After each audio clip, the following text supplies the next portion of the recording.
பொள்ளாச்சியிலிருந்து 15 kilometre தொலைவில் ஆனைமலையில் உள்ள மிக பிரமாண்டமான ஸ்ரீ மாசாணி அம்மன் திருக்கோவில் அமைந்துள்ளது. ஆனைமலைப் பகுதியை நன்னன் என்ற மன்னன் ஆட்சி செய்து வந்தார். அவரைச் சந்திக்க ஒரு துறவி வந்தார். அவரை வரவேற்று பல உபசரிப்புகள் செய்த நன்னனின் உபசரிப்பில் ஆனந்தமான துறவி அவருக்கு ஓர் மாங்கனியை கொடுத்தார். மன்னா, இது அதிசய மாங்கனி. இதை எனது குருநாதர் பரிசாக அளித்தார். உன்னால் மகிழ்வுற்ற நான் இந்த மாங்கனியை பரிசளிக்கிறேன். முக்கியமான ஒன்று, இதை உண்டபின் இந்த மாங்கனி கொட்டையை ஆற்றில் விட்டுவிடு. இல்லையெனில் இது ஆபத்தாக முடிந்துவிடும். மன்னர் சரி என்றவாறு துறவியை வழியனுப்பிவிட்டு மாங்கனியை சுவைக்கத் துவங்கினார்.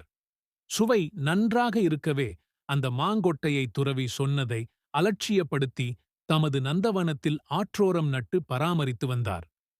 மரம் பெரியதாகி பழம் விடும் நேரம் வந்ததும் அரண்மனை காவலாளிகள் வைத்து மாங்கனியை யாரும் பறிக்கக்கூடாது. அப்படி சாப்பிட்டால் மரண தண்டனை என அறிவித்தார்.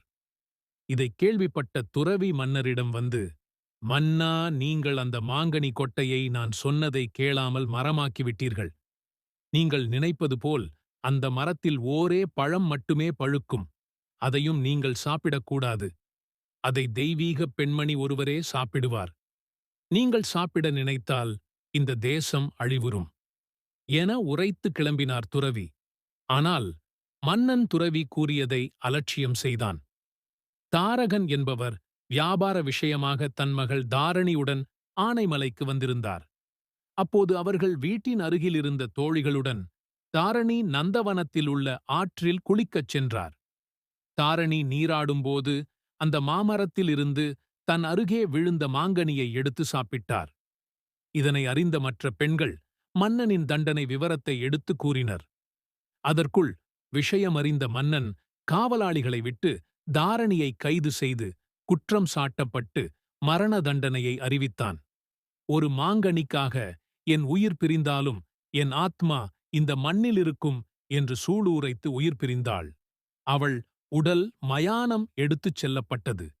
அவள் உருவத்தைப் போலவே மண்ணால் செய்து வைத்து மாங்கனிக்காக இறந்த கன்னியை மாங்கன்னியாக மாசாணி அம்மனாக தொழுது சென்றார்கள் மக்கள். மாசாணி அம்மனாக சிறிதளவில் அவர் சமாதியில் துவங்கிய வழிபாடு அந்த ஆத்மா நம்பி வரும் பக்தர்களை காத்து அருள்பாலிக்கிறது. பல்வேறு அவதாரங்களில் ஈஸ்வரி அவதாரம் எடுத்து பல அம்மனாக அற்புதங்களை தந்திருக்கிறார் மாசாணி அம்மன்.